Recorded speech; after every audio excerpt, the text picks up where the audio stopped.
Hello friends, today we are going to learn about lecture 7, जिसमें हम लोग पढ़ेंगे वैदिक हड़प्पन सिविलाइजेशन के बारे में। और हड़प्पन सिविलाइजेशन हम लोग लेक्चर 7 से स्टार्ट करेंगे और लेक्चर 6 में हम लोग चैल्कोलिथिक पढ़े थे। तो अभी हम थोड़ा रिकैप कर देते हैं लेक्चर 6 का। लेक्चर 6 में हम लोग ने चैल्कोलिथिक पढ़ा था। तो चैल्कोलिथिक के हम लोग कितना बार बोले हैं कि आपको चैल्को जहाँ दिखेगा समझ लीजिएगा कॉपर was first found। तो copper was the first metal which was found during this region। ठीक है, कॉपर पहला मेटल था जो इस रीजन में पाया गया था। तो चैल्कोलिथिक को मेनली हम लोग कहते हैं फार्मिंग कल्चर। यहाँ पर हम लोग फार्मिंग का स्टार्ट हो गया था, क्योंकि हम लोग को याद होगा जब हम लोग मेजोलिथिक पढ़ रहे थे तो वहाँ पर हम लोग माइक्रोलिथ देखे थे, डोमेस्टिकेशन देखे थे। फिर जब हम लोग इंडस वैली सिविलाइजेशन को थोड़ा डिस्क्रिप्शन देखे थे या हम लोग नियोलिथिक देखे थे, तो नियोलिथिक में हम लोग को पता चल गया था कि यहाँ पर पोइट्री सब बन रहा है। तो यहाँ पर मेनली राइस हस्क पाया गया था। तो इससे हम लोग को पता गया था कि एग्रीकल्चर स्टार्ट हो गया है। तो लेकिन एग्रीकल्चर स्टार्ट हो गया तो उसके बाद हम लोग ने देखा कि ये वाला कल्चर को हम लोग फार्मिंग कहते हैं। तो चैल्कोलिथिक में हम लोग ये भी देखे थे कि एक जगह वो लोग नहीं थे कि एक जगह कंट्रीब्यूट होकर रहते थे।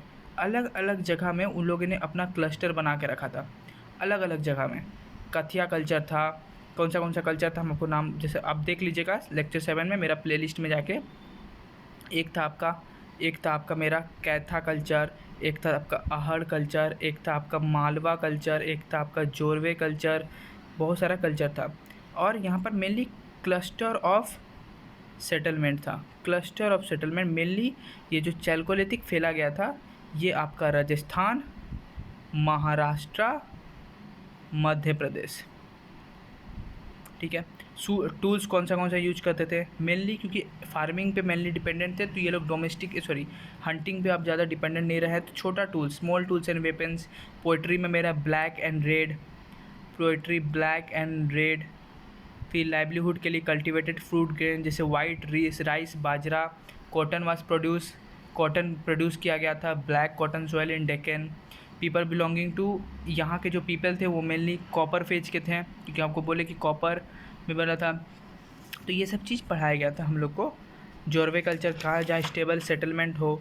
आर्ट एंड आर्किटेक्चर कौन सा पाया गया था, जैसे आर्ट एंड आर्किटेक्चर में हम लोग को पाया गया था कॉपर स्मेल्टिंग का हम लोग को एविडेंस मिला था। फर्स्ट विलेज जो कल्टिवेटेड हुआ था वो भी मिला था हम लोग को। फिर settlement of कथिया and earn Madhya Pradesh में एट इनाम गाँव। फिर मतलब लेकिन ये लोग को आर्ट ऑफ राइटिंग के बारे में नहीं पता था। ओके, तो आज हम लोग लेक्चर 7 पढ़ने वाले हैं, जिसमें मेन टॉपिक है हम लोग का हड़प्पा कल्चर। लेक्चर 7 आज से स्टार्ट होगा। ठीक है दोस्तों, लेक्चर 7 आज से स्टार्ट होने वाला है। तो लेक्चर 7 में आप लोग क्या पढ़ना चाहते हैं, हम लोग आज पढ़ेंगे मेनली हड़प्पा कल्चर को। हड़प्पा कल्चर, हड़प्पन सिविलाइजेशन, जहाँ पर हम लोग को ब्रोंज एज कहा गया था। क्यों ब्रोंज? क्योंकि हम लोग ने पढ़ा था कि इंडस वैली सिविलाइजेशन जो मेरा अफ़गानिस्तान में था, वहाँ पर में हम लोग को कहाँ पाया गया था, टीन। और जो चैल्कोलिक था वहाँ पर हम लोग को जैसे राजस्थान, मध्य प्रदेश, महाराष्ट्र वाला इलाका में हम लोग को कॉपर पाया गया था। तो जो उसके बीच में जो आदमी बसे थे वो लोग इधर से टीन लाते थे, इधर से कॉपर लाते थे, और दोनों को मिलाया जाता था, तब स्मेल्टिंग किया जाता था ब्रॉन्ज, क्योंकि bronze is an alloy of tin plus copper. तो इसलिए इस रेज को तो याद रखिएगा। सबसे पहले जो मेटल डिस्कवर्ड हुआ था वो था कॉपर। फिर जो दूसरा मेटल डिस्कवर्ड हुआ था वो था bronze. Okay fine.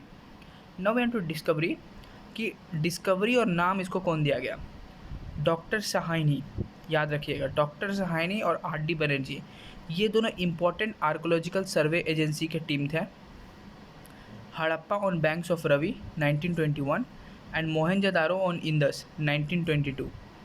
Harappa on banks of Ravi 1921 में पाया गया था किसके द्वारा, डी सहानी के द्वारा, और Mohenjodaro on Indus 1922 by R D. Banerjee.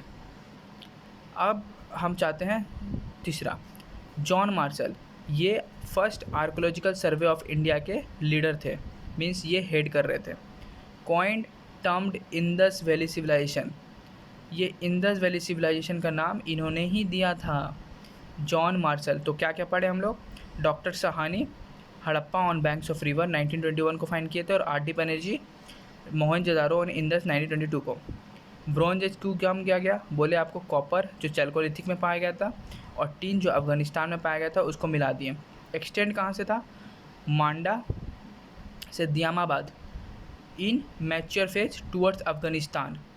Afghanistan में कहाँ कहाँ फैला था? मांडा जो इंदस वैली के साथ अफगानिस्तान है वहाँ फैला था, मांडा से दियामाबाद, और आलमगीर से सुख्ता जंडर जो हमारा हड़प्पन फेज, इन लेट हड़प्पन फेज में ये आलमगीर से सुख्ता जंडर तक फैला।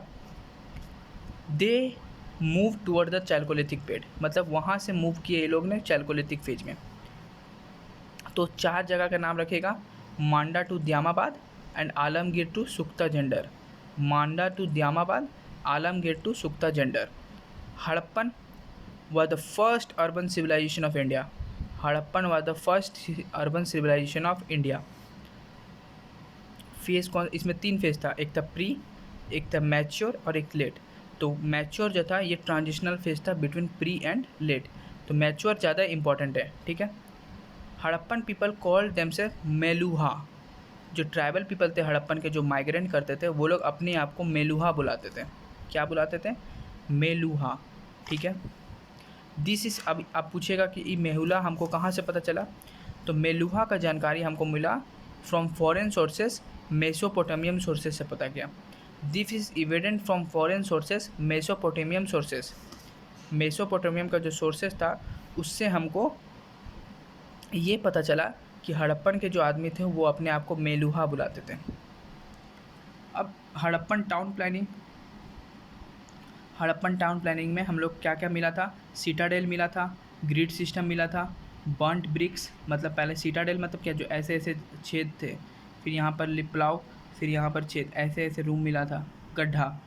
फिर ग्रिड सिस्टम था, बर्न्ट ब्रिक से बना था, विंडो और एंट्रेंस फ्रॉम साइड था, ग्रैनरीज, ग्रेट बाथ, जो ग्रैनरीज और हमको ग्रेट बाथ मिला था ये हमको मोहनजोदाड़ो में मिला था। कौन इन्वेंट की थी इसका? R D Banerjee. जैसे जैसे वर्ड आते रहे वैसे वैसे रिमेंबर करते रहिएगा तभी कुछ होगा। बनर्जी, ठीक है। Drainage system, tile flooring of Kalibangan, tile flooring of Kalibangan मतलब कालीबंगान में हम लोग को टाइल फ्लोरिंग मिला था जो हड़प्पन के अंदर ही आता था।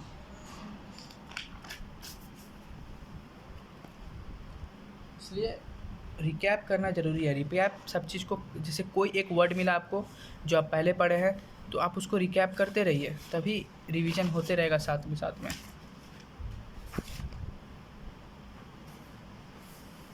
एग्रीकल्चर,